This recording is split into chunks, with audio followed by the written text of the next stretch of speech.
everybody. It is July 24, 2024. Just want to show you. That's the outdoor cat that came with us. And yeah, I didn't expect to show myself, but who cares? No one's asking me for any dates, so who cares? I don't. And that I should really think about because I always kind of did. I spoke too soon. She's been having a hard time being indoors, very hard. And I have not gotten a good night's sleep in I don't know how long. Very, very, very tired. And so much is going on. Hard to keep abreast of everything that's going on. But finally she has calmed down. She seems to be in a good space. Very good. All right, that's enough of me. Ugh. Hello, everybody. Hello, everybody. Hello, Analog Synth Player and the Geo Factor 3 and Julio and Alicia DeMoss and Andrew Cruz. Tony Punch. Hey. James B. Tom Tamata. You know, those who destroy the planet will fall into a dark place. And that's the elite demonic scumbags who are trying to. It's our fault, is it? Question mark, question mark, question mark, question mark. Don't you think we have a role in the manifestation of evil? You don't? There are so many people who are implementing these very evil plans. And a whole lot of them even know what they're doing.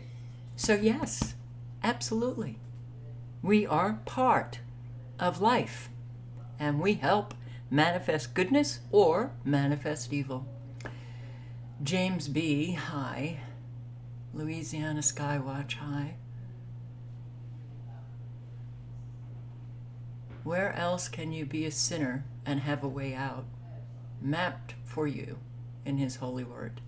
Can I just say the only way out is, well, what did Jesus say? I will forgive you of your sins. Go and sin no more. So the only way out is to clean up your issues, your sinning, and stop behaving that way. Sandra, hello. Ray Clay, hi. Yeah, you can't count on any notifications, Ray Clay. Those days are over. Barb in Ohio, Justin Wynn. Everyone seems like everyone is telling me I should work 3 jobs. I'm thankful I found one full-time job, and you know what, Justin? That's the way it was. Not too long ago, you didn't have to have 3 jobs. And that you have to get another job after having gotten a full-time job, that means something is very wrong with our economy, don't you think? Hypocrites Matrix, hello. Eric, hi. Oracle 11, Elizabeth, hello.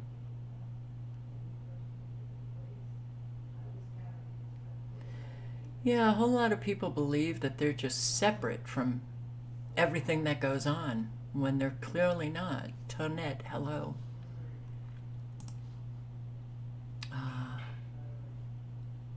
The supercell manifestation. When you think about all of the people who are involved in the geoengineering, all of the people involved in evil tech, all of the people involved in rushing out the genetically modified foods, the list is long. All of the people involved in the crashing of the economy. Yeah, there's a whole lot of ordinary people, no doubt, signing those confidentiality agreements, working for a paycheck. All right. This is very odd. we have an air mass going from the Gulf into Louisiana.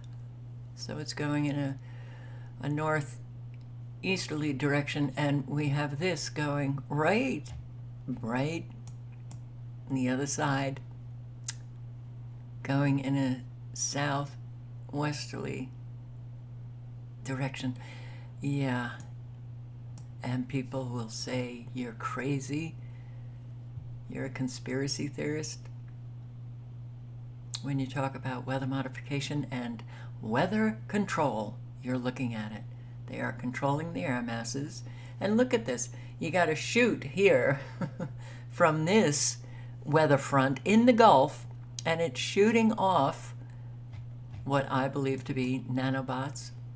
They're shooting them off into this weather front. Oh, weather is just very odd these days, huh? Look at this manifestation of a ring of supercells. And Florida, man, oh man. Was there a day that goes by that you actually don't have supercell ignition somewhere? That looks pretty bad. That does look pretty bad. In Florida here, and also South Carolina. No, Georgia, I'm sorry. Kind of central Georgia. You got them ignited but extinguished very quickly in South Carolina. Oh boy. Indiana, Ohio, Pennsylvania, New York. Well, that just keeps on rolling in. Iowa, that doesn't look good.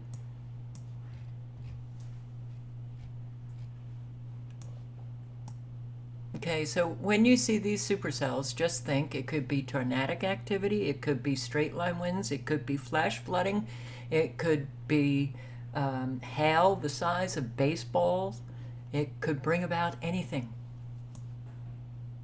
And that's what we have going. Look at Nevada. Look at all of the frequencies right off the coast of Southern California.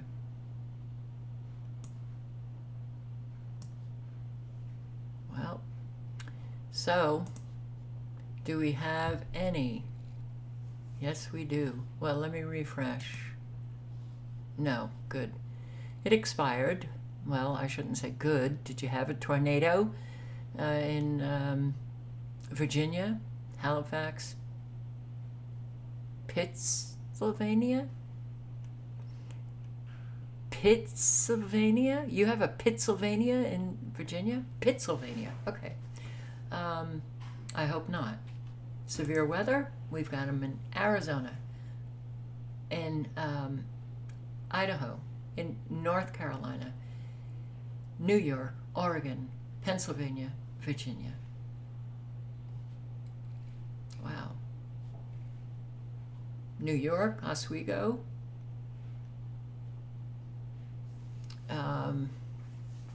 Just the alert came up 3 minutes ago. Sandy Island Beach State Park, Mexico Point State Park. Be careful. Grant, Oregon, Prairie City, John Day. Be careful. Pennsylvania Center, Clinton, Lycoming, near Mill Hall. Be careful. Arizona, Pima County, Guvo, close to Guvo, Ajo. Be careful. New York, Broome, Shenago, Tioga, Great Binghamton, Binghamton. Why can't I say that? That's weird. Well, Great Binghamton Airport. Oy, oy, oy. North Carolina, Northampton. Got Virginia, Brunswick, Lindbergh, Mecklenburg, near South Hill. Be careful. Pima and Pinal County, Arizona, Saddlebrook Ranch, and 11 miles northwest of Catalina. Do be careful. And Idaho, you got them in Ada, Boise, Canyon, Gem, Payette, Washington. Be careful.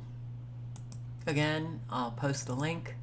Very important to know where your supercells are, and every supercell, that's severe weather. That's what you got.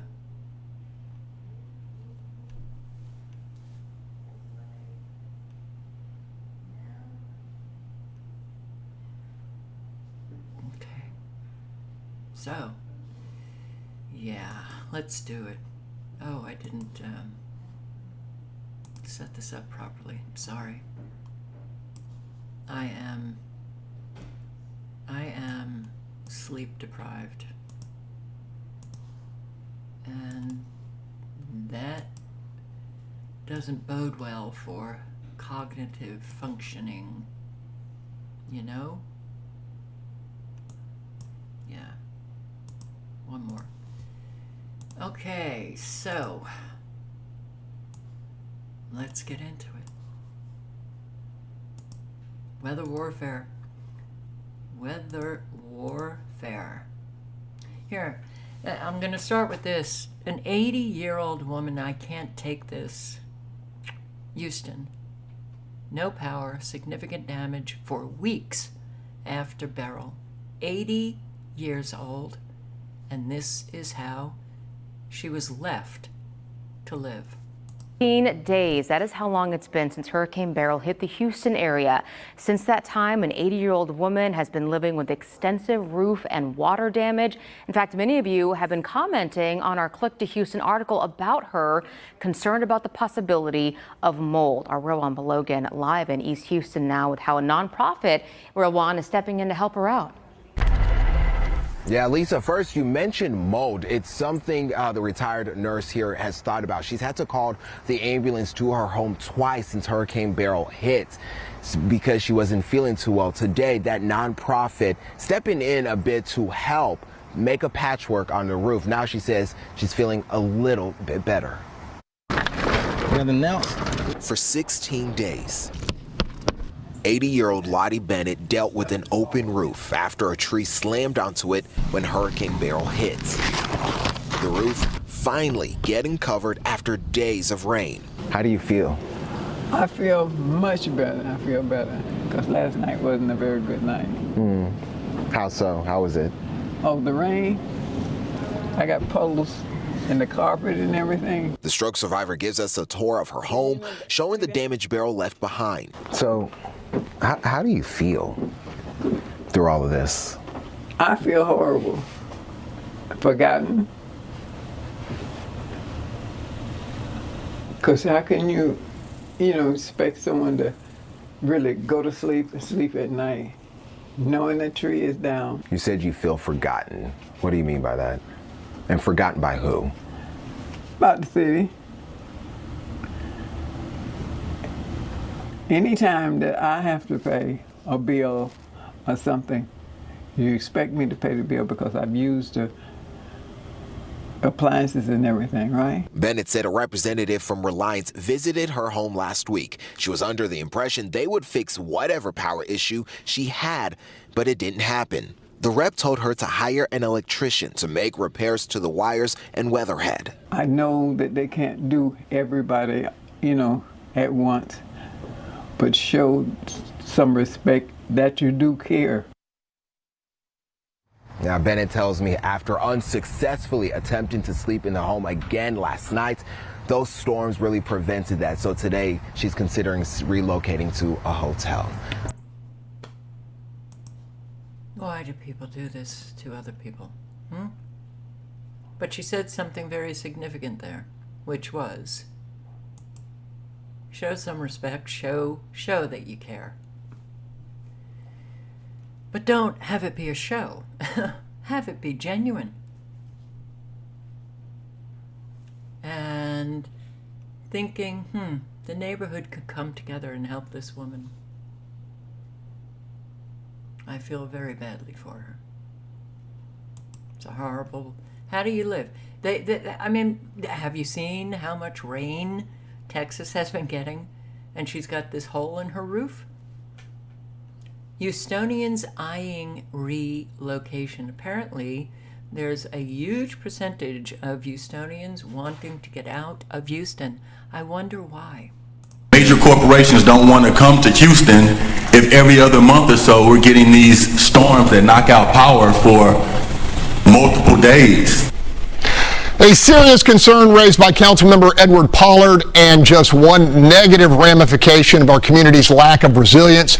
Turns out there's evidence that heavy weather fatigue is driving away a significant number of people who live here now.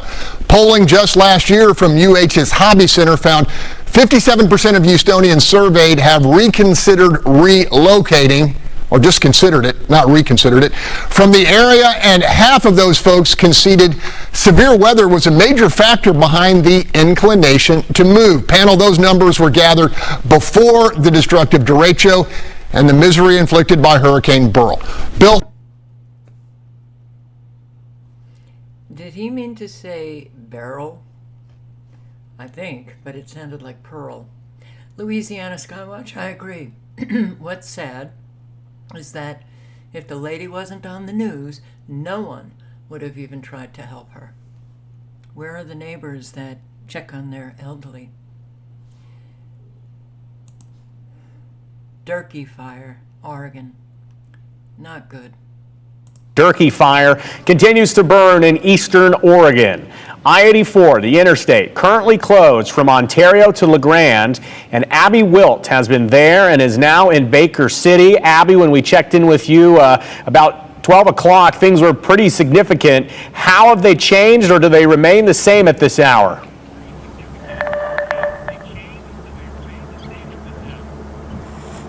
Joe, yes, so when you checked in with us earlier, we were just outside of Huntington, right when I-84 had just closed.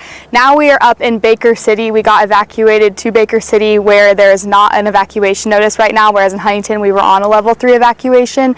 And so we're here now. I-84 is still closed, like you said, and the Durkee Fire is continuing to burn, and it's prompting level 3 evacuations in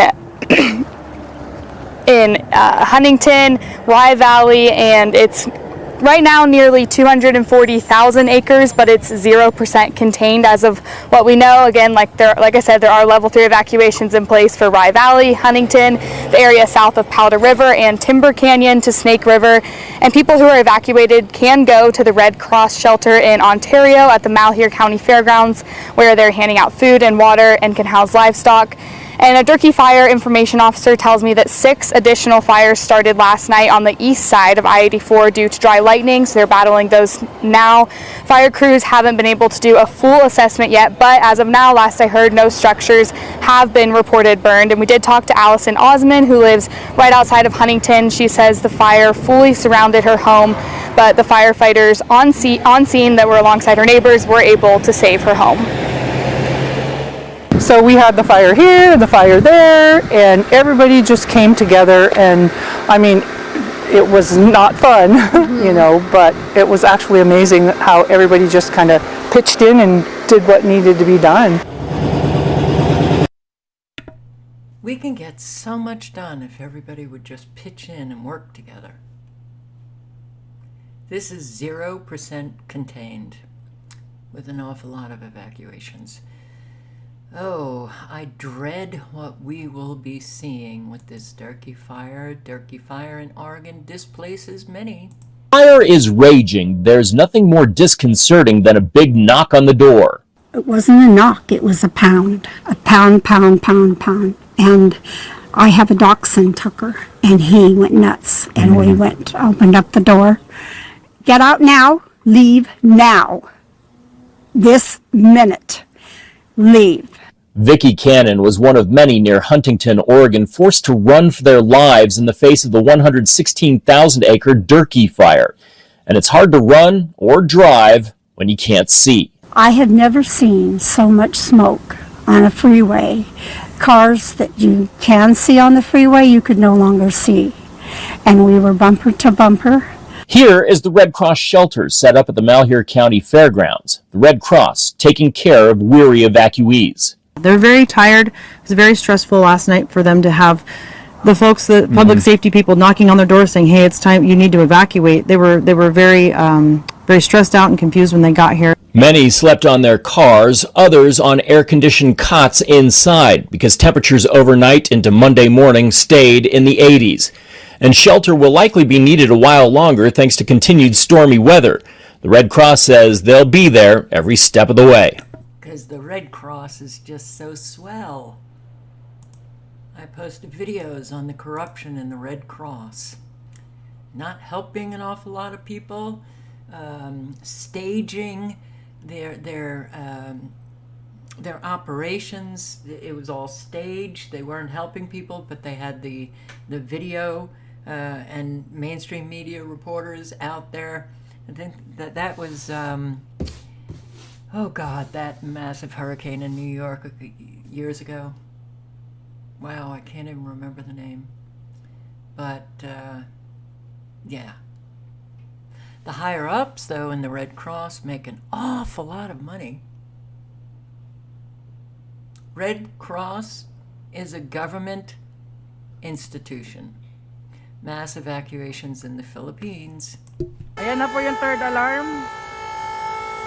10:07 ng umaga.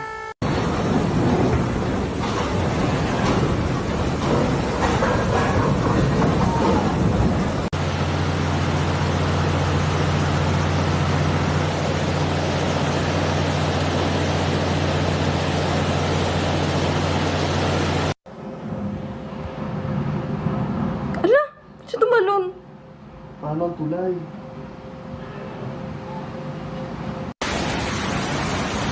Wala na yan.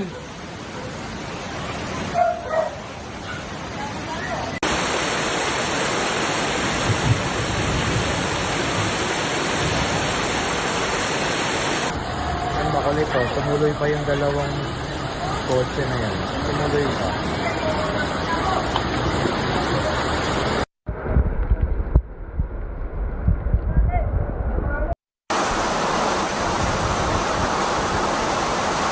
I-24 and neighboring Bulacan province, prompting flooding and evacuations. DA reported severe flooding in major roads. Yep, the link is in the chat. You can watch the full video, but hey, just watch it and don't question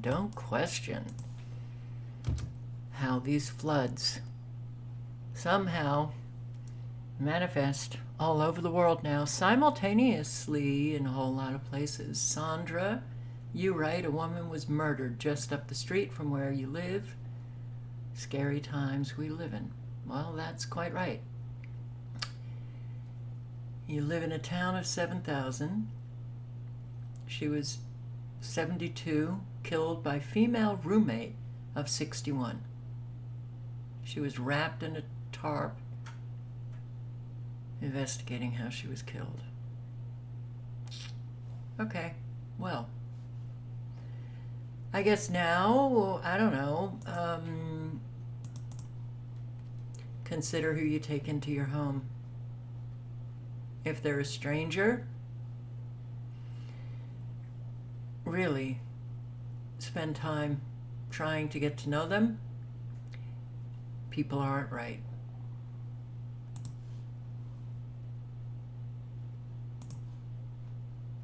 You be safe, Sandra. Entire skyscrapers are sinking. China will never be the same after such a flood. Well, I think that's quite right.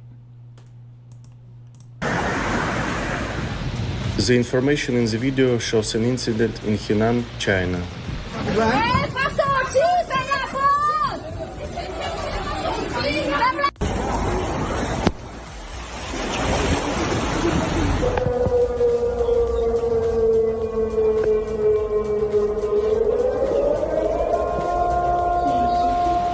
A small city in China's Henan province has experienced an unprecedented flood, making history.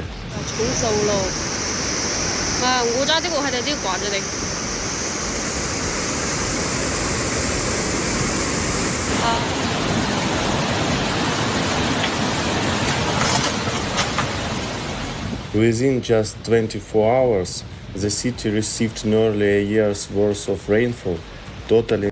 This is all from rainfall. Give me a flippin' break. Give me a flippin' break. This is also from the dam that collapsed. 车都动了。看，好多人求救呢。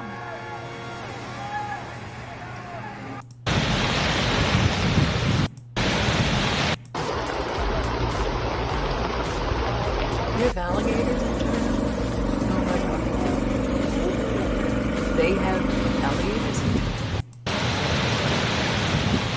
Emergency services have. No. Don't come back.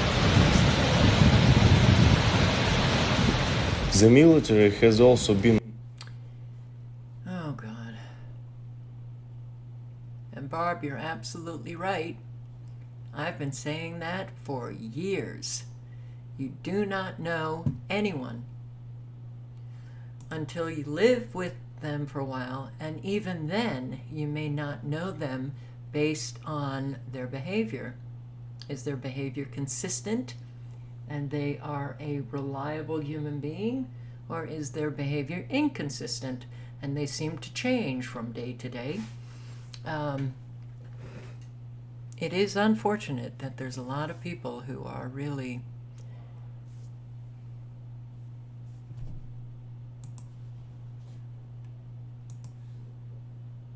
yes. And that, you know, look, I live the impact of not being able to trust people. When you have to live that, that's when you know that we're doomed. Without trust, there's no solid foundation in society. That's why I kind of stress the importance of developing ourselves as trustworthy. You know, don't lie, keep your word. Be somebody who, hey, how about maybe some integrity? Think about that word. Do you have it? Firefighters battle another blaze at same Chester County home. Now, if you can recall that I posted maybe about a week ago a home that had a fire, it was put out, and a month later it had another fire in the same home. So now this is like a happening thing. Dramatic moments as fire crews battled a blaze at a home here that left a woman injured. And officials say it is the second time this home has erupted into flames, which makes this latest fire all the more suspicious. Action News reporter Leland Pinder has the latest on the investigation from Easttown Township tonight. It's now been a little more than 12 hours since firefighters first got the call to respond here. The DA's office now investigating a second fire at this home, and today a woman taken to the hospital with minor injuries as a result. It required several fire companies to put out the flames at this home in Easttown Township Tuesday, and it wasn't the first time. Everybody immediately recognized the address. Berwyn Fire Chief Justin Brundage was at this same home on Leopard Road fighting a fire back on May 1st. Off camera, neighbors expressed concern to see the same scene playing out again. This historic home still standing, but essentially destroyed. What a beautiful home. Destroyed.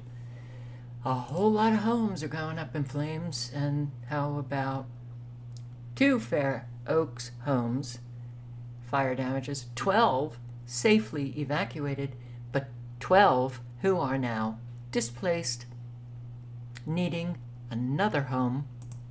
Well, we do want to start with some breaking news out of Sacramento County, where crews are battling a 2-alarm fire burning in the Fair Oaks area. It all started just after 3 near Madison Avenue and Kenneth Avenue. KTVA3's Melanie Wingo is on scene right now. And Melanie, what's going on?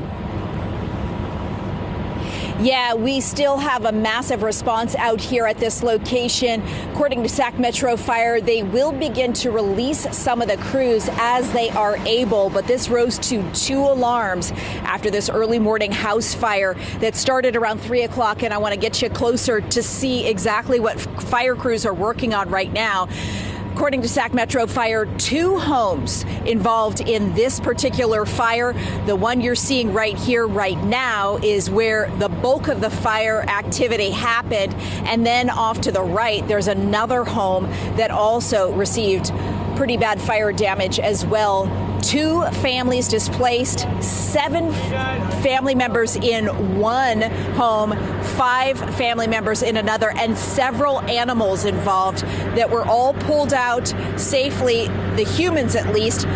Talked to one of the crews, talked to one of the families out here that says it is still missing some cats this morning. So basically all of this, as I mentioned, started very early this morning. There was a big response, and we want to let you listen to one of the homeowners who was pulled out of the home safely this morning. Take a listen. Just woke up, saw the smoke detectors. Got out of bed, tried to grab cats. There was smoke. I looked out the window and there was fire coming up to the eaves. Just trying to grab whatever valuable people and animals. So obviously very scary moments for the families that did manage to get out safely. According to Sac Metro Fire, this fire is under investigation. Under investigation, that's what I was waiting for. Do we have a cause? Oh boy, well, the idea of cause is becoming obsolete. But first, a developing story. A fire rips through a building in Brooklyn as firefighters rush in to save tenants. Good evening. I'm Christine Johnson. I'm Maurice Dubois. Firefighters used a ladder to rescue several people from a building. It's the fire there in Sunset Park. It started just before 9 tonight, second floor of a 4-story building on 5th Avenue between 38th and 39th Streets. 6 people treated at the scene. They are expected to be okay. The cause of the fire is not yet known. Cause of fire? Not Developing. yet known. Well, more people displaced. I'm just trying to show you that, wow, an awful lot of people in our country are hurting. Why am I putting the video on? Ugh, sorry. I got that, Crystal, too. That was a weird wording when she was talking about everybody's safe, at least the humans. Yeah, well. Okay, so, building fire. JFK Airport Terminal 8 evacuated due to escalator fire. And that breaking news that we've been following at JFK Airport, terminal operations have resumed after an escalator in Terminal 8 began showing smoke. The issue began around 7:15 this morning. Video from one of our traffic cameras. You could see all the emergency responders outside of the terminal right there. We do know the entire terminal had to be evacuated. About 100 people were inside near Concourse C. Those people were bused to another area of the terminal. There have been no injuries reported. The Port Authority says operations in Terminal 8 have resumed and an investigation is underway currently. An investigation is underway. Plane, another small plane crash, killing at least one. Humboldt County. And just into our newsroom right now this morning, we're learning that a small plane crash in Humboldt County has turned deadly. The NTSB is confirming that at least one person has died, and they have dispatched an investigator to the scene. The FAA says the plane crashed in Neyland and was coming from Sacramento. 2 people were on board, and CAL FIRE says the crash started a small fire, and we have learned the plane took off from McClellan Airport. We have reached out to the Humboldt County Sheriff's Office for more information. So, oh boy. Now everything that you have seen so far, all of it can be caused by electromagnetic frequencies. Baby girl found dead outside Woodland Homes, Hill Homes. I've been saying they're finding babies dead all over the country. That does mean that something is wrong. It was quite humid today, so my hair, why do I have it up all the time? Because it would expand to the next state, New Mexico and California. All right, so I want to thank you. We have breaking news in the San Fernando Valley this morning. A really tough story. Police say a baby, an infant, was found dead in Woodland Hills. Gigi Graciette joining us live from the scene there with the very latest and what we know now. Gigi, good morning. Well, we start off with breaking news. Sources close to the investigation telling us the baby had not been carried full term. Now, we're in Woodland Hills on Burbank Boulevard, and it's believed that this is where the body of that baby was found, in the front yard near all of these boxes and the trash can. This is where police were investigating. And let's go to the video. The story starts yesterday when a young woman, believed to be 23 or 24 years old, appeared at Kaiser for medical treatment. She was bleeding, and nurses were able to tell that she had just given birth, or she had just had a miscarriage. So they called police because she had no baby with her. Police accompanied the young woman here to the house, and this is where they found the body of, it is believed to be a baby girl about 1 day old. Now, exactly what happened, it is unclear. Investigators have left for the night. The young woman is not in police custody. She was interviewed for hours, and we did speak to her attorney, who tells us that she is cooperating fully with investigators and said that because it's an ongoing investigation, she could not release more information. Someone threw the baby out, right? Santa Monica is dangerous and the city is dying. Lots of stores out of business.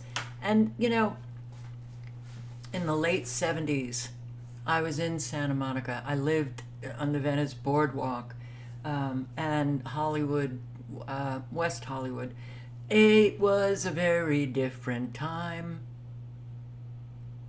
People aren't getting that this is deliberate, and that people in government are actually doing this deliberately. All the residents of Santa Monica was beautiful. Beautiful. This destruction, you know, should really, I'm amazed that it's not opening up eyes for people, you know, to start really questioning what the hell is going on. Maybe, but I'm not hearing it. And for all those who live in Santa Monica, I'm sorry that this is going on, because it really was an incredible city. Santa Monica is one of the most dangerous cities in all of California. Now, Santa Monica police has previously told us up to 70% of their arrests on any given year are homeless people. The city of Santa Monica is actually the least safe cities in our entire state. All right, so this is 23 minutes long. I will post the link, but if anybody is in the chat that's Californian and know the Santa Monica steps where people would run up or walk, you know, for exercise, I remember running up. The first time I ran up, I got up to the top and I literally collapsed and felt nauseous. That was quite the workout. It was so cool. A lot of steps. It really is heartbreaking to see this kind of destruction that is taking place, and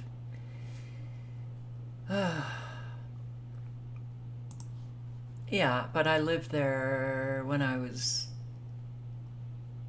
18, 19, so very long time ago. Kiss New York goodbye. Listen to this. Oh, these states that are passing legislation, not good legislation, legislation that will create more crime and chaos.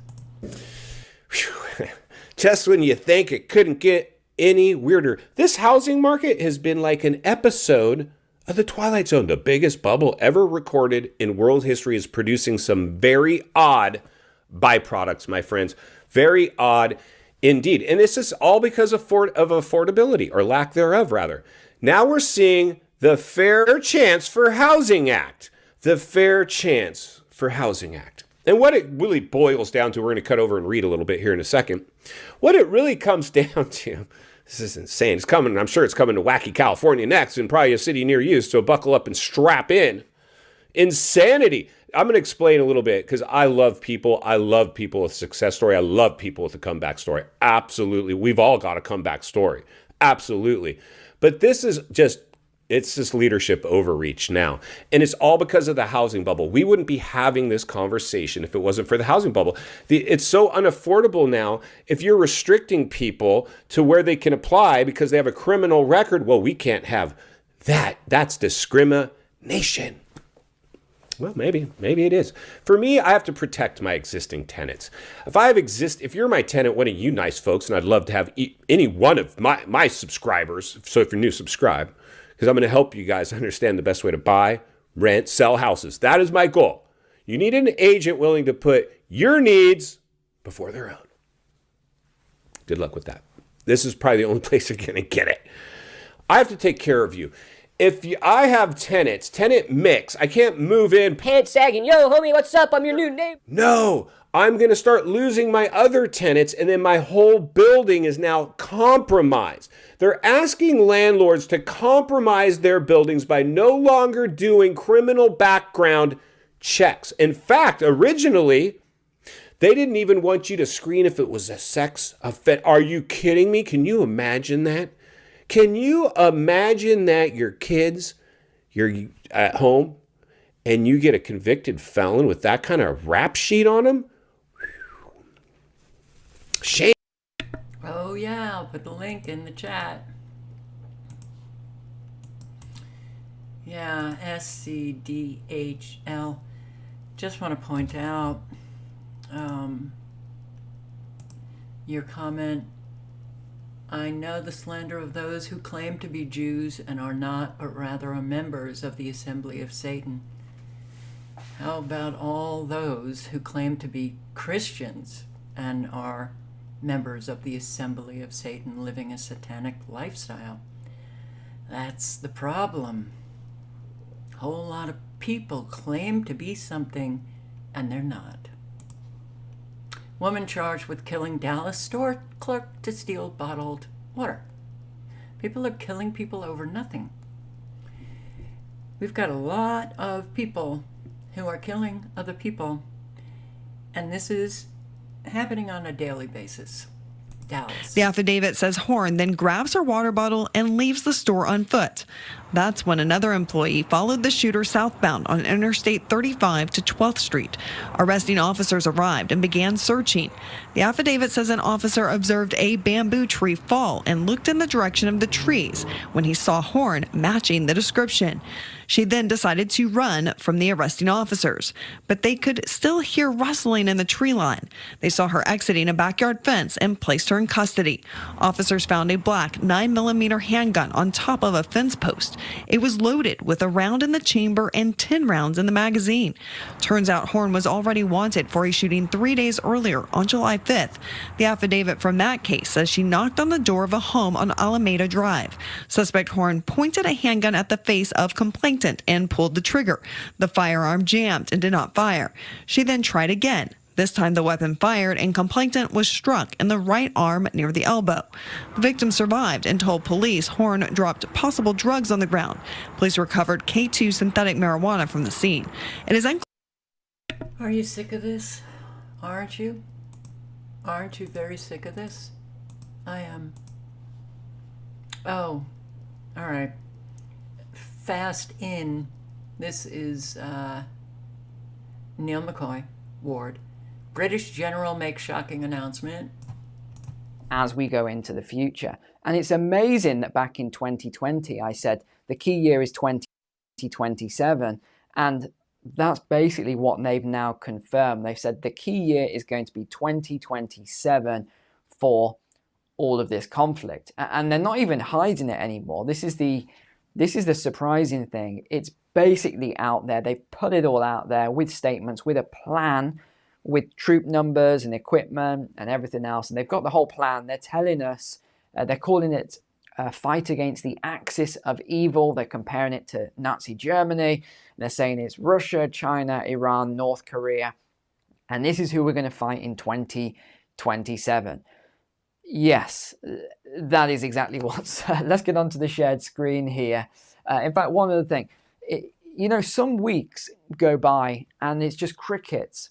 There's nothing in the news, nothing's going on, and it's a struggle. And I might only make a couple of videos a week because there's just nothing to talk about. And then there's other weeks, like the last 2 or 3 weeks, where there's so much going on that I can't even keep up with everything. And that is definitely this week. So let's go and have a look. And you probably noticed then that every news story has looked like this today. Every single one. Britain must be able to confront China, Russia, Iran, North Korea.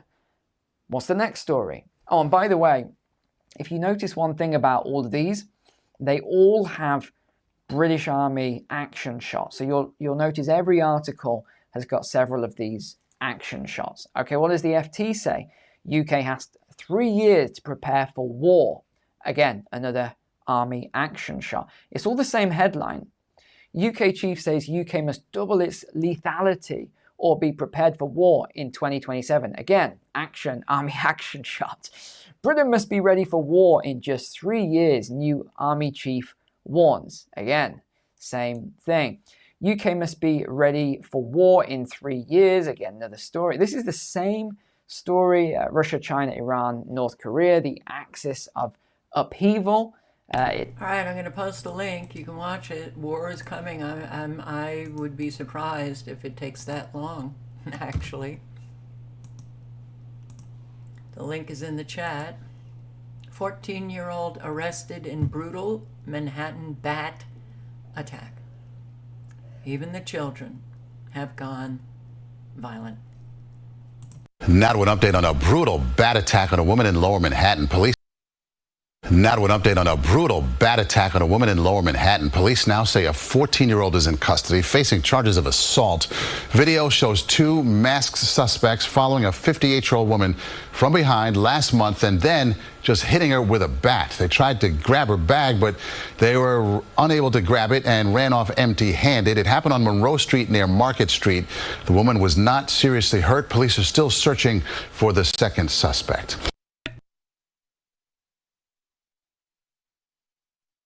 Our country has gone bonkers. Bonkers. Pipe bomb incident outside the 25th precinct in Harlem, New York City. So at exactly 11:50 hours today, 2 uniformed police officers who were assigned to Station House security were approached by a vehicle occupied by 2 males who are related. All right, just pointing out that, there's an awful lot going on that shouldn't be going on, but it is going on, and it's only going to get worse. The link is in the chat. You can listen to this press conference if you want to. Brooklyn community begs for end to gang violence gripping neighborhood. What's that gang violence? Venezuelan gang violence. Clinton Hill, migrants from a Night coming together asking for help. They say migrant shelters in their neighborhood are leading to violence and bringing in dangerous gang members. And just this past weekend, 3 people were shot, 2 of them died. Eyewitness News reporter Jim Dolan with more on what community members are asking for.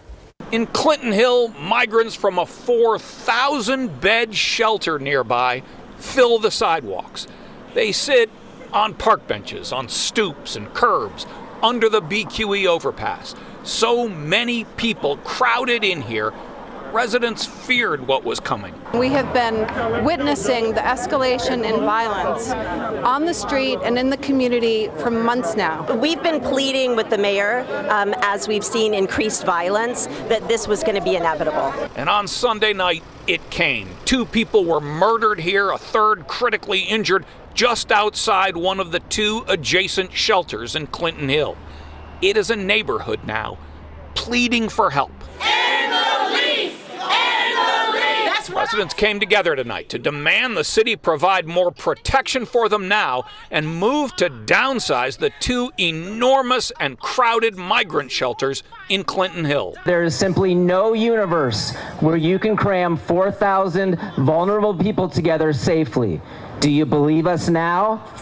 How many more murders will it take? Some here are frightened now just to go outside. Now it feels like that whole section is just not available to the community asking our local electeds anymore. So our parks are not available to Can't go there. anymore. Search out and give us a list of all of the empty You can't go to the lots that parks. there are. Police say the man in this video is responsible for the two Sunday night murders. In the video, he appears to be putting a gun in his waistband. The mayor today didn't offer much hope, saying police are looking at a violent Venezuelan street gang as the people behind the shootings. They're extremely dangerous. We're dealing with violent individuals that are not representative of the overwhelming number of people who are coming here as migrant and asylum seekers. No one has yet been arrested for those murders on Sunday night, and that definitely hasn't made anyone here feel any safer. Police say they know who they're looking for, they just haven't found them yet. Haven't found them yet.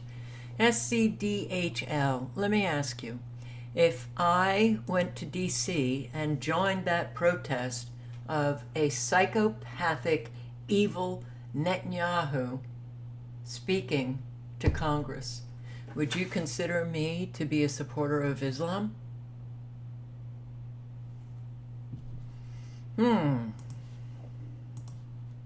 Brooklyn residents rallied to call for safer streets after two shootings at migrant housing. Yeah, things are definitely going insane. And wow, things are going to get so much worse. So when I'm showing you this, whether it's the migrants or other people who are killing other people, when I say that it's going to get much worse, I hope you do consider that. You probably know that it will. I hope you all have some kind of protection. If you're in the cities plural, not just New York, that I really do hope that if you can, that you double up on going shopping, going out with people, that you're not alone. It's getting bad. All right, so I'm going to play a few minutes of JWTV, and he is talking about the chaos. Yes, chaos breaking out. We sure do know it, right? We had in New York just a situation where just minutes ago, streets have been shut down after a confirmed pipe bomb was discovered. An NYPD bomb squad has been deployed. Numerous law enforcement officers, and here's a video clip while I'm reading this. I'll let you see the video clip in the background.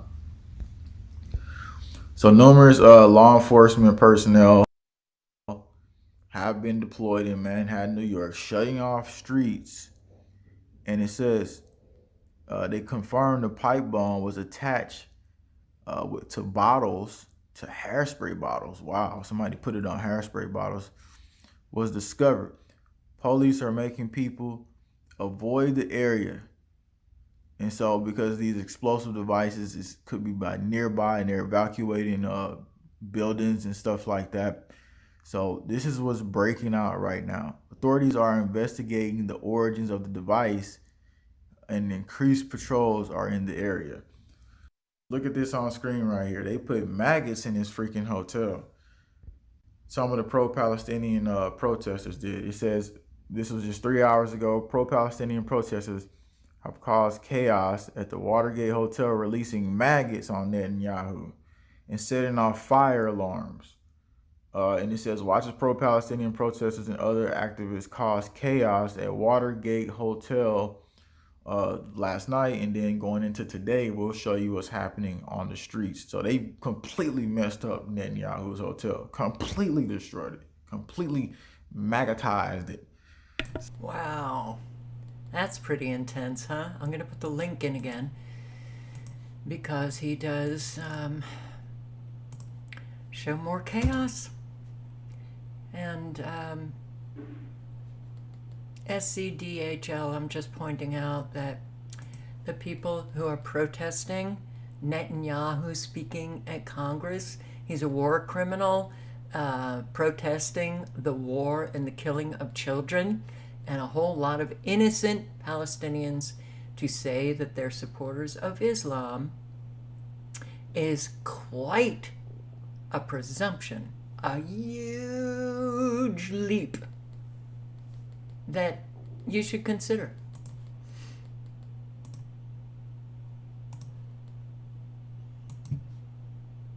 Every major city in Europe is starting to look the same. Diversity? Look at this.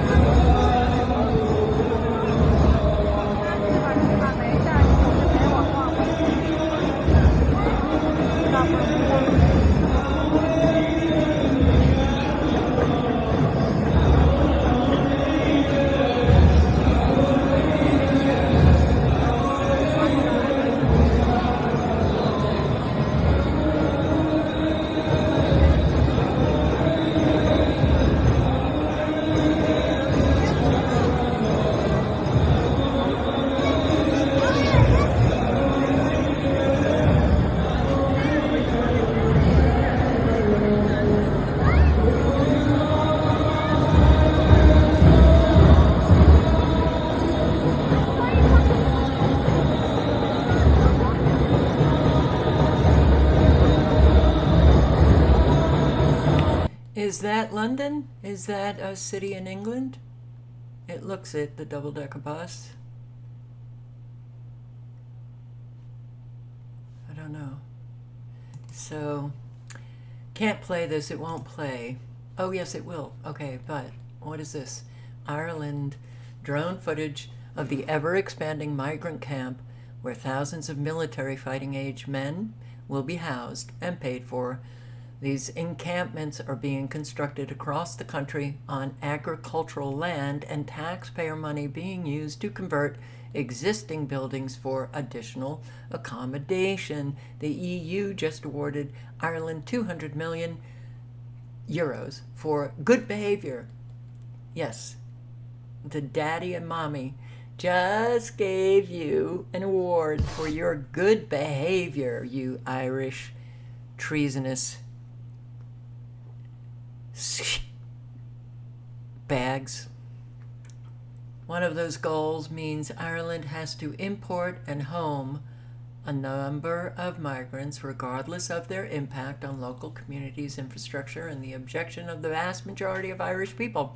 I've shown you video of these encampments being built in England.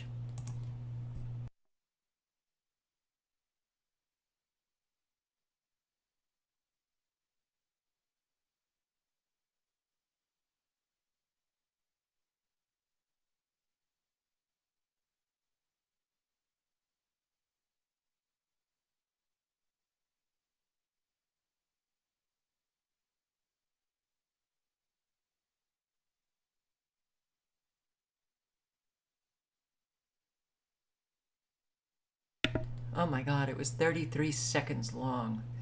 Well, we're gonna have to think about that person who posted that video. We are not scum.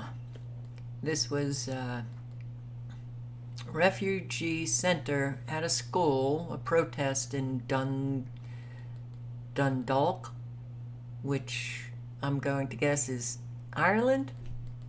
Cheap labour! Cheap labour! We've got hotel owners, shop owners, restaurant owners rubbing their hands together. And to us, they call us scum. They call us scum on TV, in the newspapers. We're not scum, we're the good people of Dundalk. And I'm going to ask, I'll tell you something I saw. Turnock Live were doing a live stream during the week when the trouble was starting. And there was a line of young fellas who were throwing stones at the Gardaí. and they were throwing stones, because earlier they saw their grannies and their sisters and their kids being pepper sprayed and beaten by the guards. But hold on, they were lined up throwing their stones, and 50 meters away there was the riot squad. Oh boy, the link is in the chat. Oh, what chaos is ensuing. What chaos is ensuing.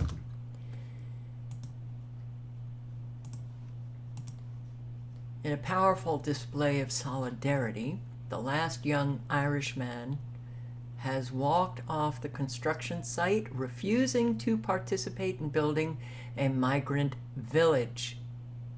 Is this was it Coolock in Ireland? If that's the case, this circles for me.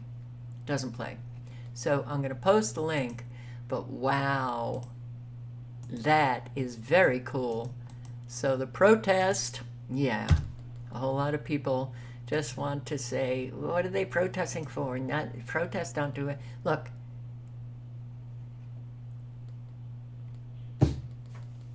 people are achieving success.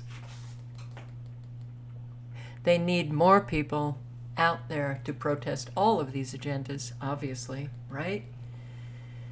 Courageous act garnered significant attention, and there's a growing movement to support him, this last Irishman who walked off the construction site. If you recognize the young man and have any work opportunities, please let me know. Dane, I put the link in the chat.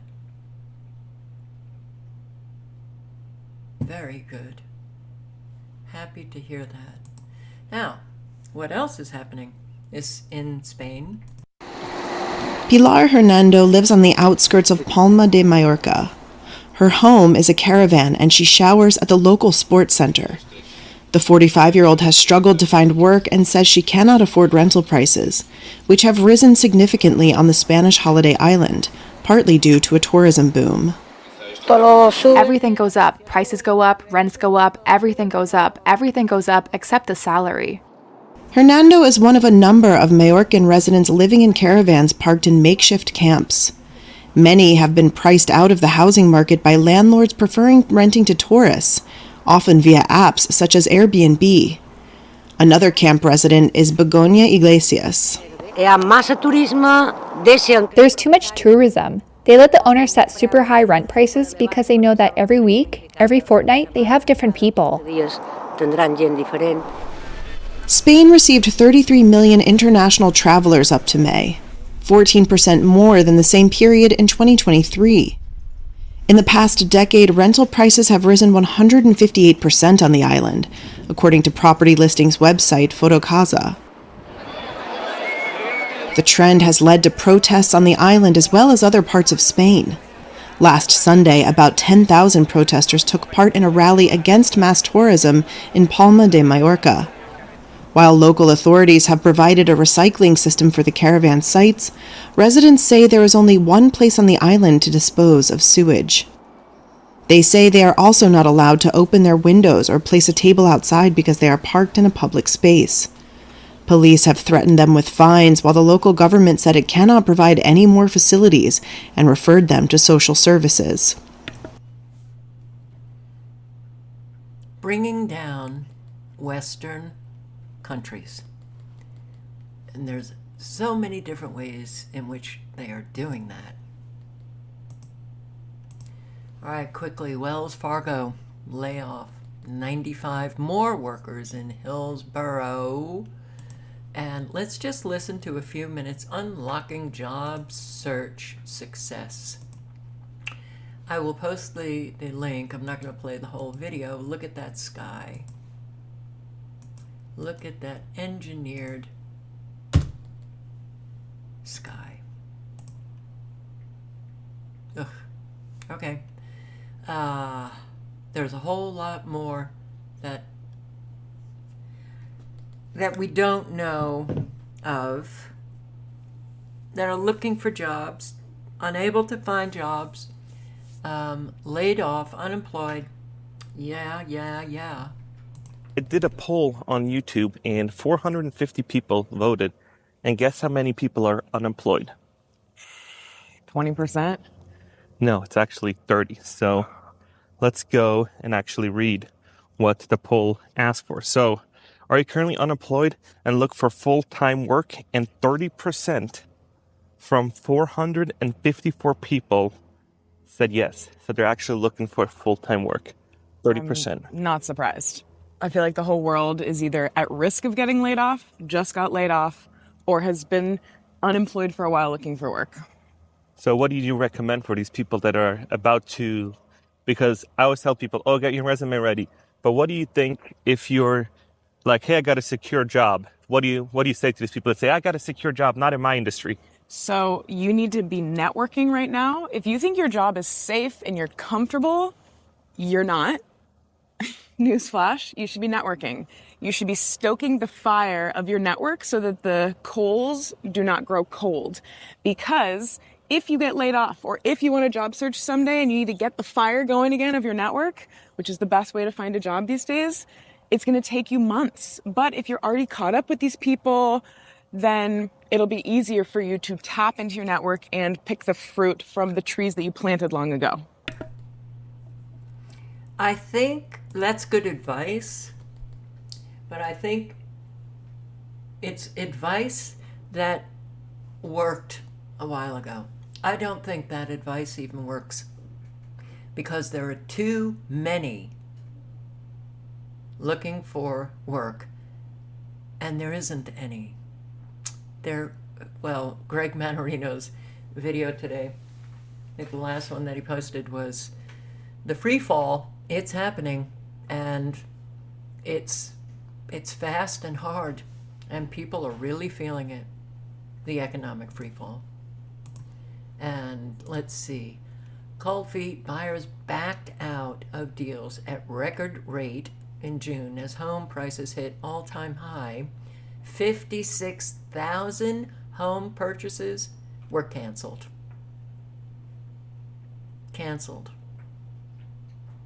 Equal to 15% of homes that went under contract. Highest percentage of any June on record. Buyers are skittish due to elevated mortgage rates, record high home prices. 20% of homes for sale last month had a price cut. This is not good. Signs of severe credit card and auto loan stress in Gen Z. There's an awful lot of automobiles being repossessed, and that just seems to be an endless, that's a good job, become a repossessor. They seem to be doing quite well.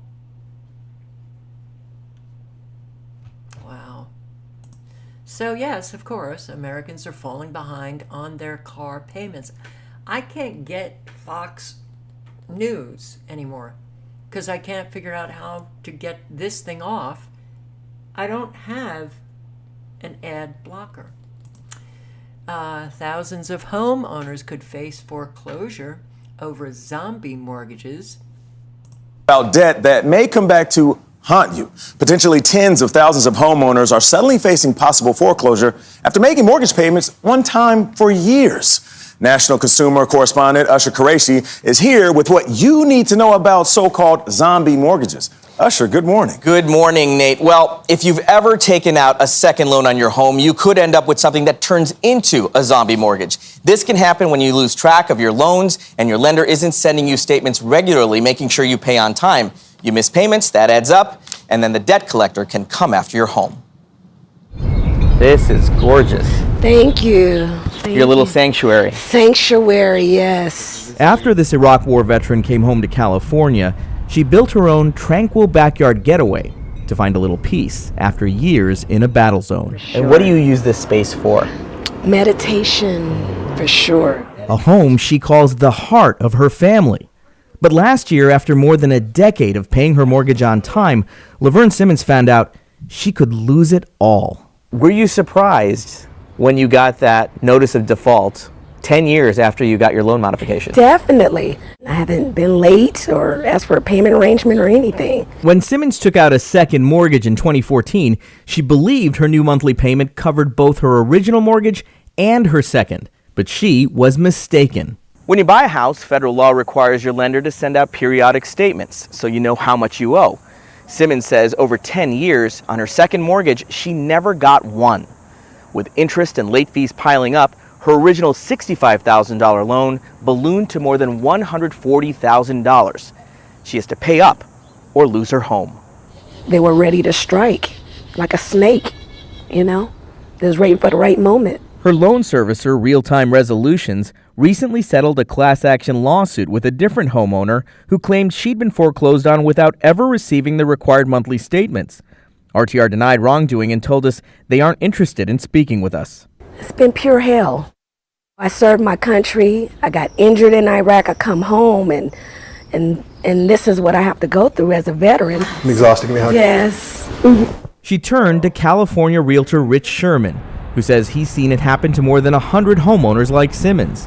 Now he's helping some of them fight to keep their homes. And what happens is the debts get sold in the secondary market to these, what I call vulture capitalists, who buy these things for pennies on the dollar, and then they turn around and they try to enforce the full face value of the loan, including all the back interest, all the back penalties, and everything else. How is this legal? In many cases, it's not. We're really worried that this is a predatory scam, and we want to stop it. Rohit Chopra is the director of the Consumer Financial Protection Bureau. This is a big failure from the lead up to the financial crisis, where regulators in Washington weren't watching what was happening on the ground in local communities. Are you hopeful that you're going to win this battle? I hope so. I'm determined to fight for my home. I'm definitely determined. And if I lose this, I don't know what I do. It looks like a beautiful space. Okay, well, yeah. Oh boy. Americans going after Americans. Average Americans are struggling to save. Don't we know it? So, what's happening? Loans are not going out. Deposits are not coming in. And the small banks are teetering. Red Lobster moves closer to bankruptcy. Sale to lenders. So, yeah. No, it doesn't sound legal, Dean. Doesn't sound legal. Just sounds like more predators trying to enrich themselves, and everybody should be tired of it. Hackers have stolen and leaked internal documents stolen from Leidos Holdings, one of the largest IT services providers to the Pentagon, to the Homeland Security, NASA, and other U.S. government agencies. Oh boy, those hackers. What is this all about? A government ID. It's coming.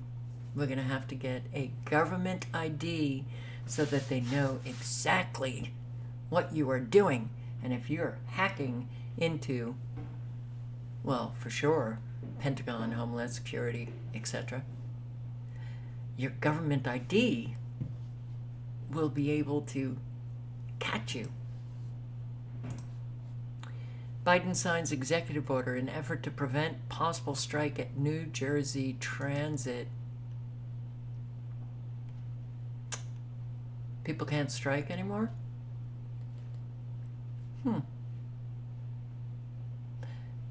Executive orders are orders from a dictator.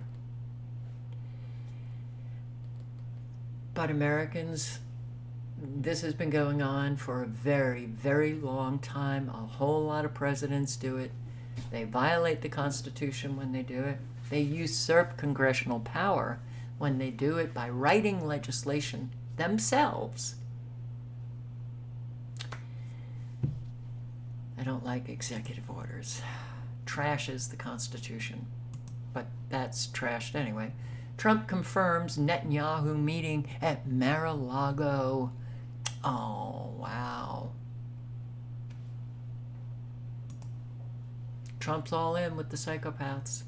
Trump's all in with the Zionists. That's for sure. Cop dragged, assaulted, and an American flag burned as pro-Palestine protesters rage in D.C. And I don't have a problem with it. I'm sure a lot of you maybe have a problem with the burning of the American flag. How dare they? What does that American flag stand for? It used to actually stand for something, but now it just stands for taking over the world, killing an awful lot of innocent people. It stands for corruption. It stands for a great divide between the ordinary people and those who rule us. It doesn't stand for anything that it was supposed to be standing for. So,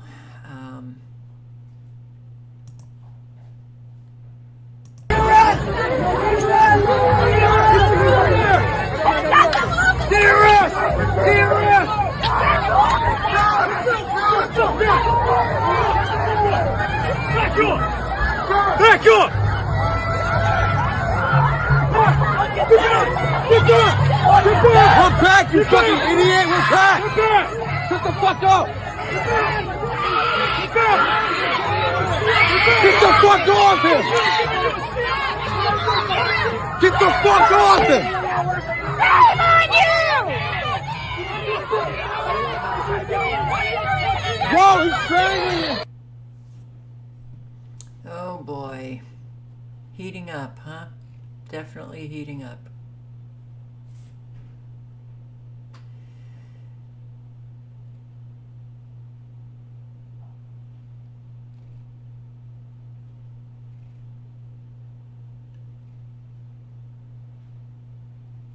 Well, I guess a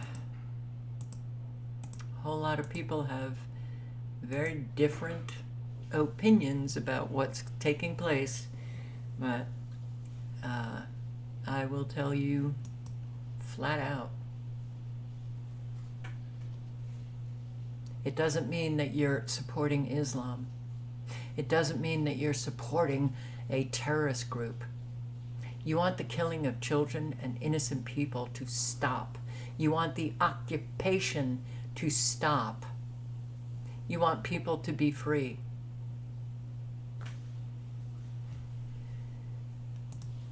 One person. All right, I'm going to post the link to this. This is Gray Zones, Aramate, and oh Jesus, I've forgotten his name. That's not good. Come on. All right, somebody's going to put it down for me. But I don't know what that's about. I probably should have done it for StreamYard, but fuck it. that's the start of it. They get it straight up again. Free Palestine! Lower this a little bit. Max Blumenthal. I just met some Zionists who were in the crowd to try to embarrass people. They were trying to embarrass a lady who was carrying a sign that said Israel rapes Palestinian prisoners with dogs. And I brought up the Sde Teiman concentration camp in the Negev desert, and they said, what is Sde Teiman? We don't even know what it is. We have no idea what it is. And they were just completely delusional. And I said, you don't practice torture. Israel isn't practicing torture. And they ran off after trying to kind of embarrass people. They were from the Hostage Families Forum, which had a protest over there, calling for Netanyahu to resign to save Israel. So there's a lot of delusional liberal Zionists around too. I'll show you all another portion of this march. It's really filled up since earlier today.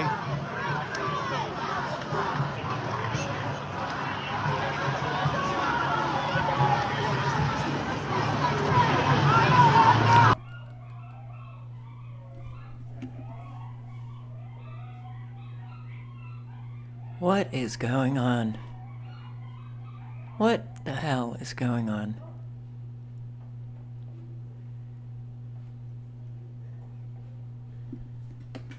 What?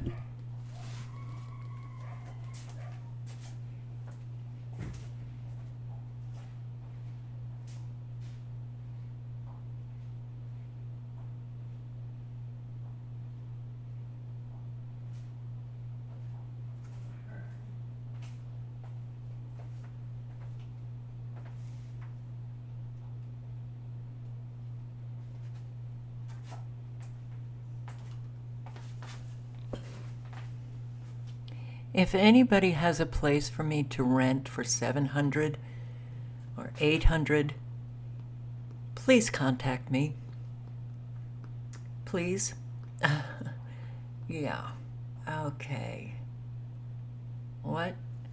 I thought all of that noise was coming from the video. It was coming from outside, a neighbor's.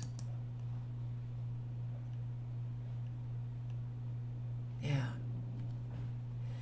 So you can watch what the protest was about. It was mostly peaceful, but look how we roll out the red carpet for the worst of the worst. Big applause for a Zionist war criminal.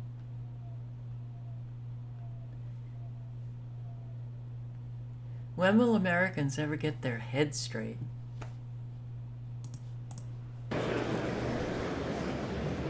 Mr. Speaker, the Prime Minister of the State of Israel.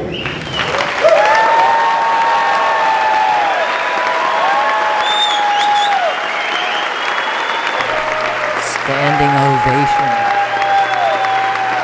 Disgusting.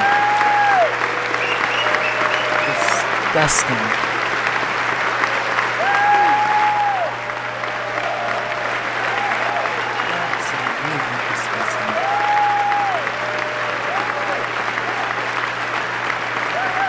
Both sides. Both sides. Yay!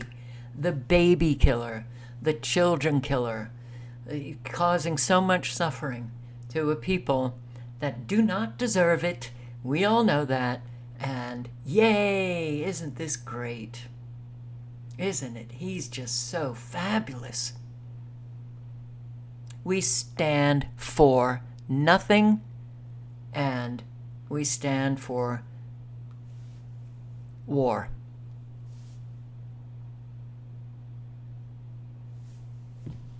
Ugh, God, makes me sick. Not welcome.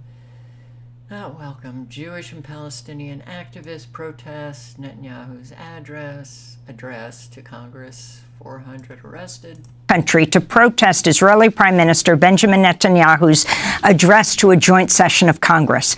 There were a number of protests on Tuesday. On Capitol Hill, 400 Jewish activists, including over a dozen rabbis, were arrested during a sit-in inside the Capitol to protest Netanyahu's visit and to demand an immediate U.S. weapons embargo on Israel. The protest was organized by Jewish Voice for Peace.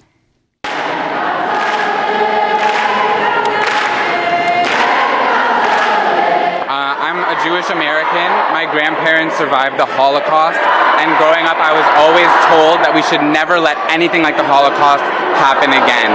That's why I'm here today protesting the genocide of the Palestinian people and calling on our government to enact an arms embargo on Israel and send no more weapons to the Israeli military. We're here to say we don't want our tax dollars funding genocide. We are willing to put our bodies on the line to say that our Jewish values and our values as people mean that we cannot be funding them.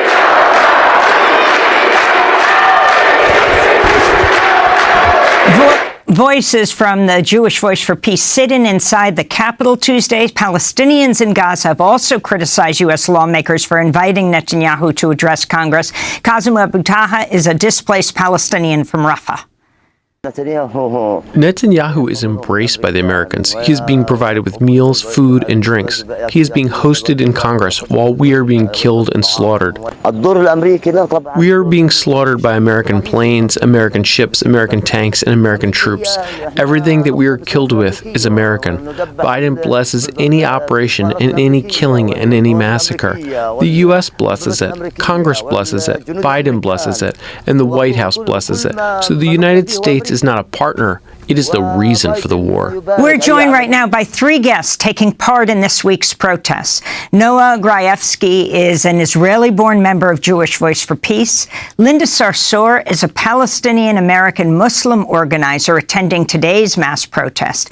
And Beth Miller is the political director of Jewish Voice for Peace Action. Beth, let's begin with you. Describe what you did yesterday and what your demands are. Now, dozens of Congress members and senators, not to mention Kamala Harris herself, who is the person who would be presiding over this joint session of Congress, but because Netanyahu is addressing, will not be there.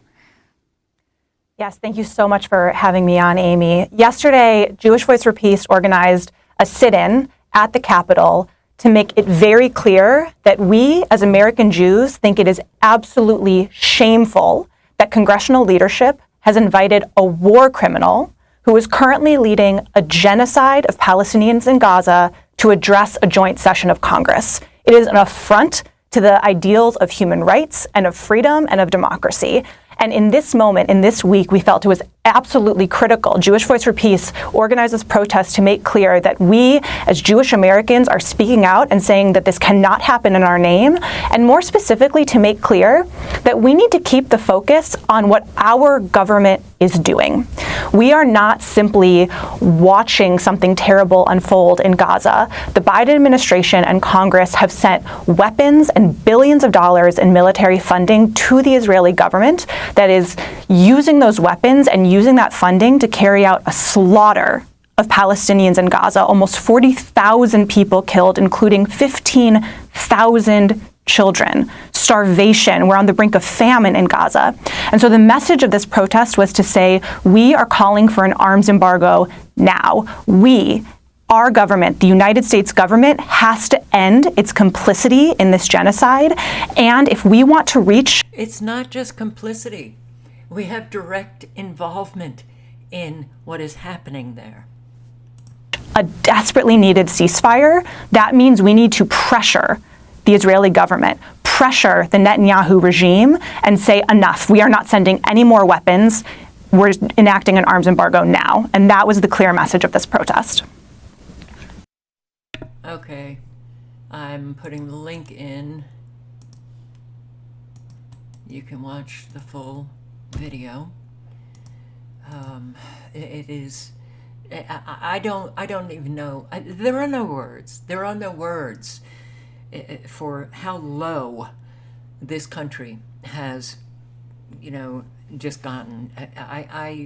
It is so evil. The evil empire. U.S., UK, Israel, or the evil axis, I should say. Americans still walk around thinking that they're somehow special. Wow. Okay. He's alive. He's alive.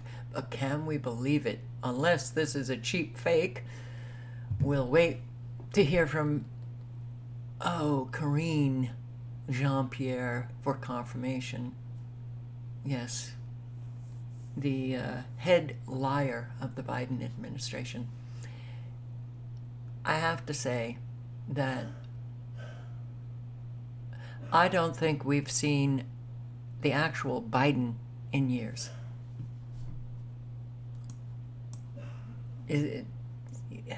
There was a video with,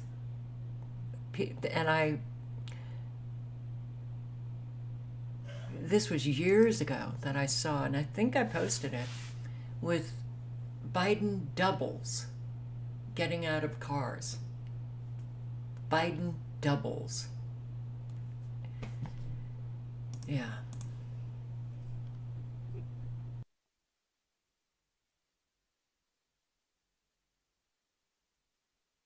See, he's alive.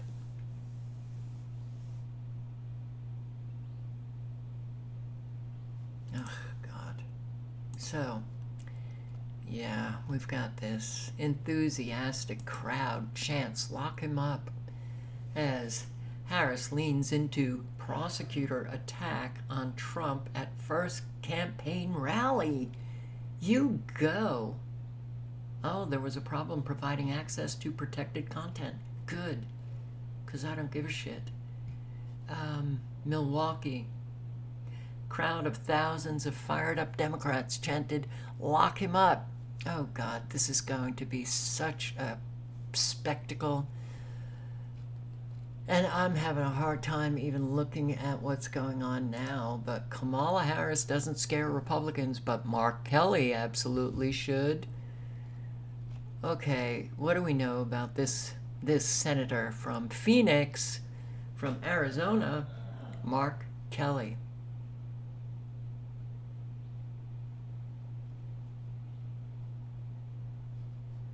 What do we know? Does anybody know about him? I didn't check it out.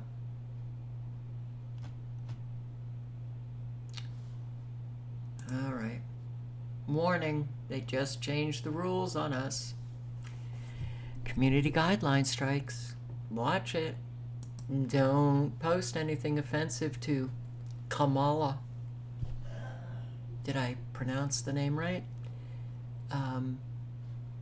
If I didn't, that means it's hate speech. Well, friends, we're there again. All the insanity that we had going around the cough and other situations where you just weren't allowed to talk about certain subjects on our illustrious platform. We've added a new, there's been added a new restriction. There's something we're not allowed to talk about anymore. And so you're going to find a lot of your content creators starting to shy away from this subject because we're hearing about folks getting community strikes. We're seeing people having videos taken down. And this has just been within the last 24 to 48 hours. Serious stuff. Friends, we're not allowed to talk about Miss Big K anymore. So if you want to actually post a video from their past, you can't do that anymore. That will earn you a... this is from one of the creators that you're probably familiar with. I won't mention who it is, but we're all kind of one big family here. But Big K, won't say the name, is being heavily protected on YouTube. If you post anything that is against her in any way, they will remove it and give you a warning or a strike.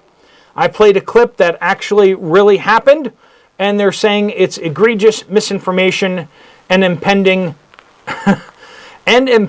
election interference. That's right, friends. Can't talk about the truth, can't talk about that. Everyone on this side of the spectrum is not allowed to talk about the election anymore. Everyone on that side of the spectrum is going to get heavily promoted on this platform talking about. Because as you know, and I know, Kamala Harris, Vice President Kamala Harris, is the most experienced and the best presidential candidate out there, right? That's the facts, and you know that, and I know that. Her years in the Vice White House, and the fact that she is got the right demographics for it, we can only say good things about her. So, where does this leave us? As you know, folks like me just aren't going to shut up. So, what we did back during the cough is what we will do going forward as well. We will talk about Big K. We will say what we need to say, but realize that that there are limits to how clear we can be, and there are some borders here that we can't cross and stay on this platform. My videos are actually being syndicated over on Rumble once again. Okay, so I'm going to post the link again, and you know, if anybody still thinks that they're living in the same country that we had even just 10 years ago, well,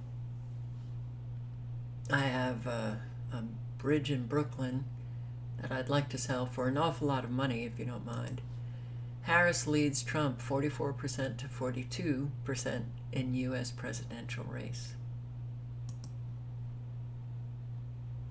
Problem is, they surveyed an awful lot of Democrats. It's true. Reuters shock poll. But there's just one catch. They were, boy, the Democrats really ruled that poll. Secret Service Director Kimberly Cheadle resigns. Boy, she was pummeled during this hearing, if any of you saw any of these clips. Nancy Mace literally said, "You're full of shit." I was like, okay. Nancy Mace, representative from South Carolina.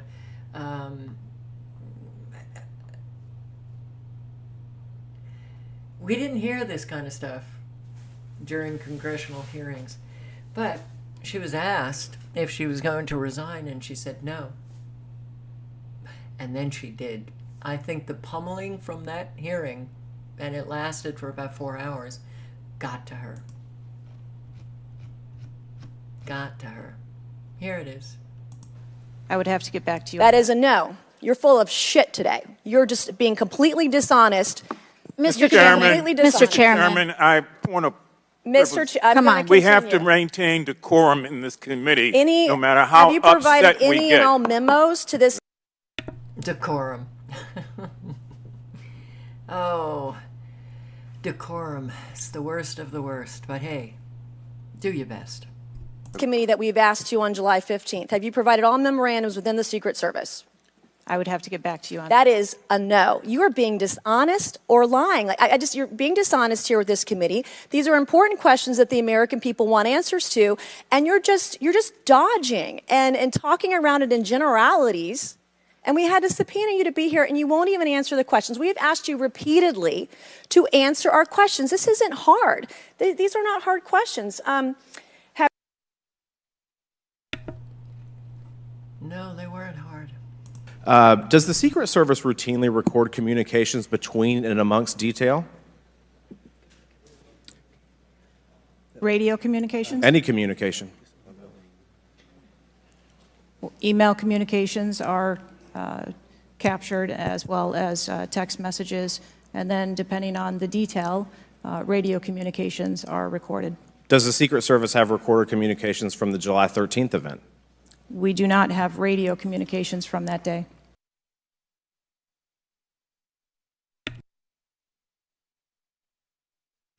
Representative Boebert asked earlier about using encrypted apps that you said you've not used, I guess, Signal. Have you used any encrypted app to communicate from your personal device? I do, on occasion, use encrypted apps to communicate.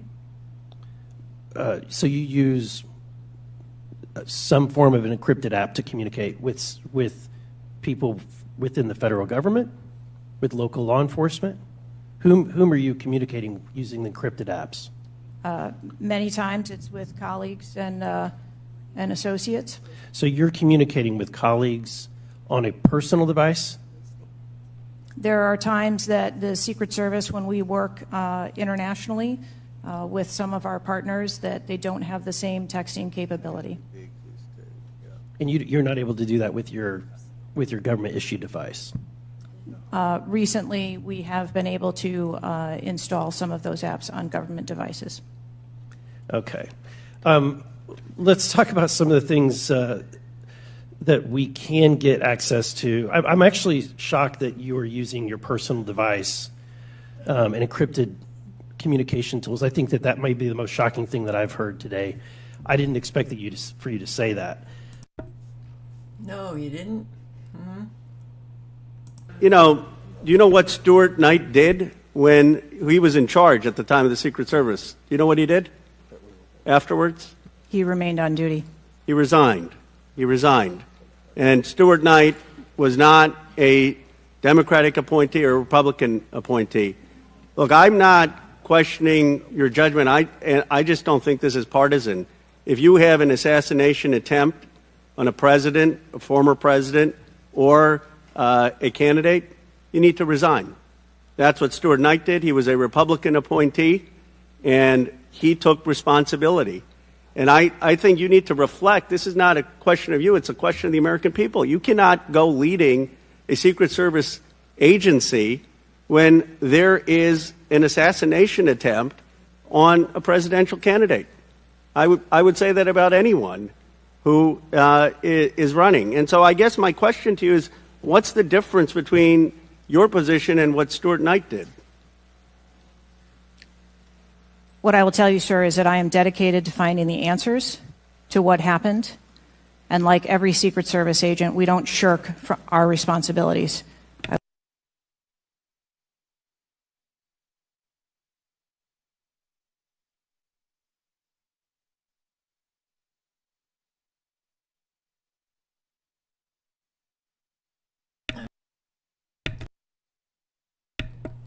Yeah, I'm gonna need a new mic because my mute button is not working very well.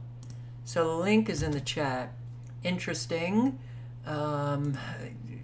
It would be very interesting for people who don't, know too much about the brainwashing and human hacking that is going on. And it's going on, it's all over the place. All over the place.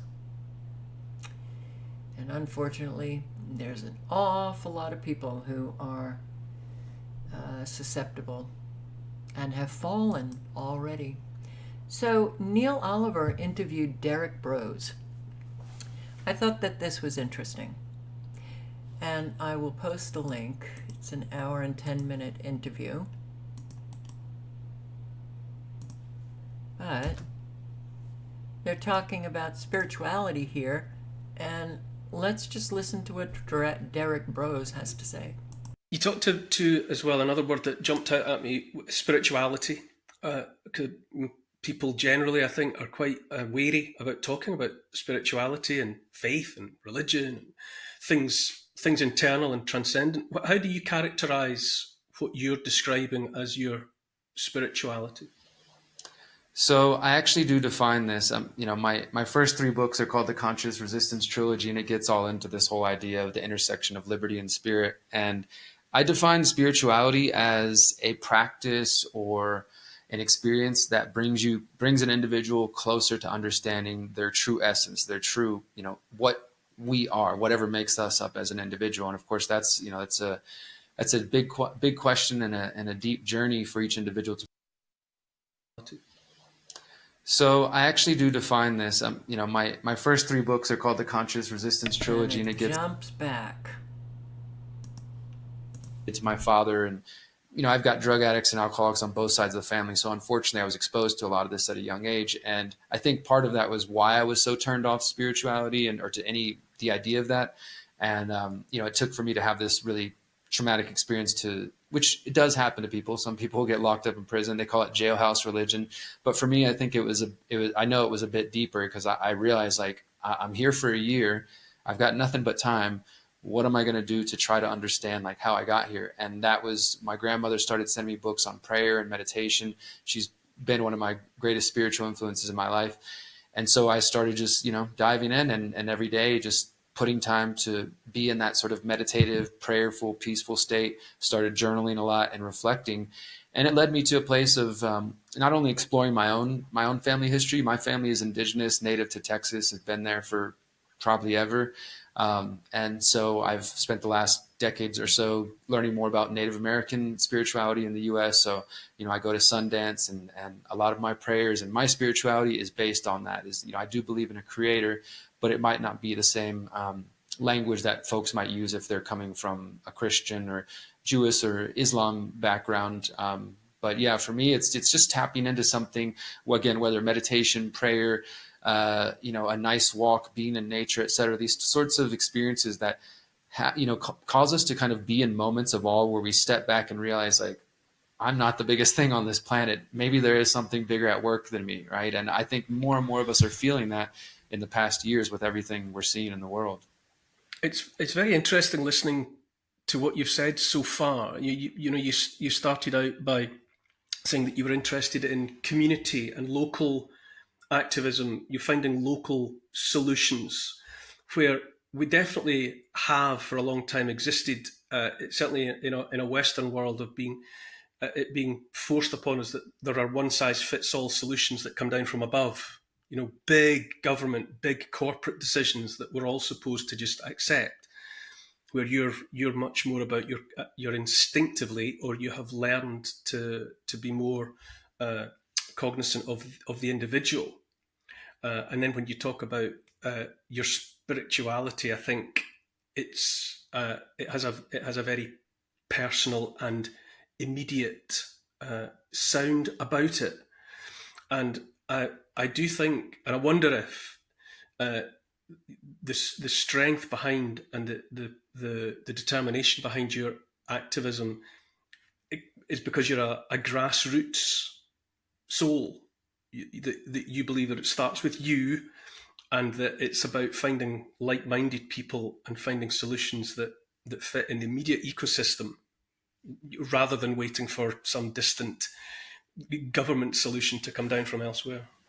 Absolutely. I mean, I talk about localization, and in the last couple of years, I've been kind of getting in the habit of reminding people the most local you can go is in your own heart and your own mind, right? So as much as it's important to be educated about the problems of the world, obviously we've experienced a lot of totalitarian measures the last few years. And if we weren't educated about it, then we couldn't put up, some resistance and push back and talk about having a better way and alternative paths. But I do think that in order for us to approach these situations that we're dealing with from the most balanced, maybe heart-centered place, it does start with getting right in your own mind and your own heart. I'm of the belief that no matter your age, your background, your ethnicity, your nation of origin, that every single one of us as human beings struggle in different ways, some bigger than others and some smaller than others, with doubts, fears, insecurities, limiting beliefs. I know that was for me at a younger age the major roadblock. Like, I definitely didn't have the confidence at a younger age to speak the truths that I felt internally. And it took me to work on, I had a lot of self-hate. I had a lot of self-doubt and, just judgment and things that I had to work through in order to get to a place to say, you know what, I care enough about myself to want to help other people and to want to fix the world. Because before, when I was, I had several suicide attempts before I turned 18. So I definitely wasn't even really didn't think I even wanted to be here. And so if you're in that state of mind, how can you really get motivated to care about the world around you and do anything about it when you're just like, oh, it's all screwed, who cares, whatever, it's another black, gloomy day, and it wasn't that I just trusted in the government or something like that. It was just that I was too lost to even care about the situations going on. So that's very much why my message does focus on that. Like you said, localization. I've heard the phrase over the years, think globally, act locally.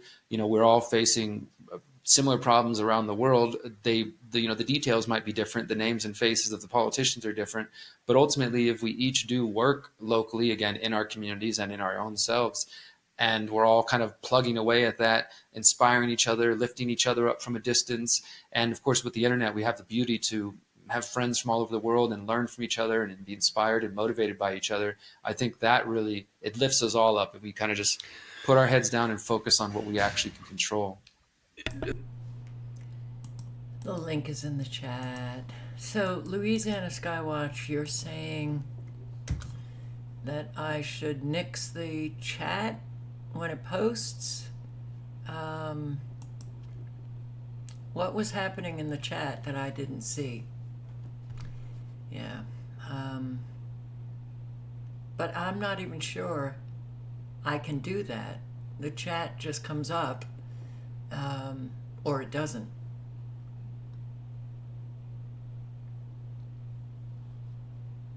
No, I can't control what other people say.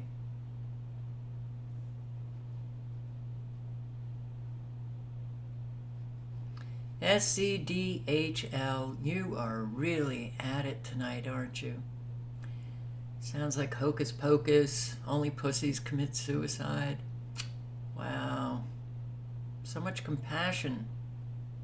So much understanding. So what an open mind you have tonight. It's remarkable. Can't listen to somebody else have a life experience that differs from yours? Is that what's going on? Wow. That's sad. So, I'm going to link to this. I didn't listen to the full video, but I will. This is Jeff Schneider 2. And it's challenging, I think, for a whole lot of the religious, but religion is socially engineered, pathological lying, claim your life with the Antichrist spirit. Okay, this is going to burn. It's going to sting. It's going to hurt. But this is a concept that just occurred to me 2 minutes ago, 120 seconds. But it has occurred to me so clearly that I decided I would record it right now. I got someone coming up the trail. I'll have to pause it in a minute, but until then, let me tell you what we're about to talk about. The parallels and the overlap between pathological liars or habitual liars and religious people. It's one and the same. The mental operations, the mental and emotional processes that you engage in are exactly the same. And this is why it hit me so hard, and I know it so clearly, because I know pathological liars. I've been studying that my whole life. Pathological liar or habitual liar, and I've talked about it a bit before. What they do when you're young, first thing you figure out once you start getting caught for lying to mom and dad is you realize that the way that you got caught is that they could tell you didn't believe your own lie. And so you realize, you go, man, I could lie and get away with it if I believed it. As I told the lie, if I truly believed in it, they wouldn't have caught me. So that's how I can get away with it next time. If while I'm speaking the lie, I believe in it wholeheartedly, and I feel it right from the core of the fiber of my being, just as if I was telling the truth, if I believe in it as wholeheartedly as something that really was true, they'll never know the difference and I'll get away with it. There's no possible way they could catch me lying, because once I truly believe in it, I'm not lying anymore, because I truly believe in what it is that I'm saying. And I can say whatever I want and not get caught lying. That's what you discover as a child at about 5 years old. And you try it, and you realize it's not as easy as it seems. You think, oh, I can just believe it while I'm saying it, and as long as I believe in it, mom and dad won't catch me lying, and they catch you again, because it's not as easy as it seems. That's exactly what religious people are doing when they try to engage in faith. Faith is the belief in things unseen, or whatever bullshit definition they try and give their faith. What I'm giving you here is a very clear definition of the dynamic and an explanation of the same mental processes that you go through when you try and have faith. I have no problem with anybody having faith. I have no problem with anybody who have beliefs in whatever. I have a problem when that faith and those beliefs stop them from manifesting goodness in the world and fighting the evil that is smacking us upside the head. I will post the link if you want to, if you have the courage to listen.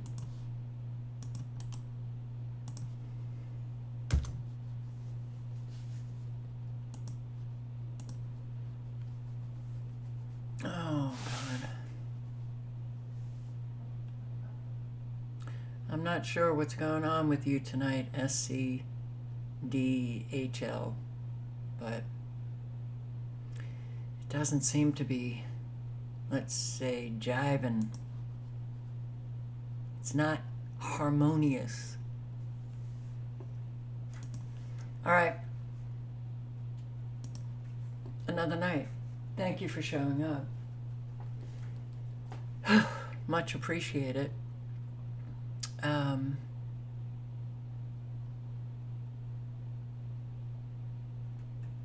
To anyone who's really having a problem, you know, just getting through each day, I know that saying you're not alone doesn't help you, but my heart goes out to you. We need to help one another. We definitely need to be consistent with one another. We need to, speak honestly, live honestly, establish ourselves as trustworthy human beings so that we can be relied upon. I hope that some of you are doing that. I'd love it if everybody was doing that. Help your community. Definitely. There's an awful lot of people who are hurting. As we know, those numbers are just going to grow. Some of you will fall into that. And you will want people to speak the truth to you so that you can rely on them. You will want them to help you. It's a give and take, you know. Start paying it forward now. Animal shelters in need, food pantries in need. Check in on your elderly, you know.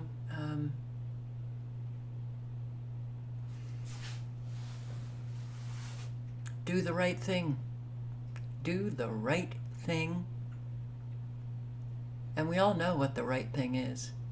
Oh, sometimes it's an inconvenience. Sometimes it means pulling yourself out of a laziness time. It's important to do the right thing. So on that note, I do hope to see you tomorrow night, and good night and good luck. Ciao, guys.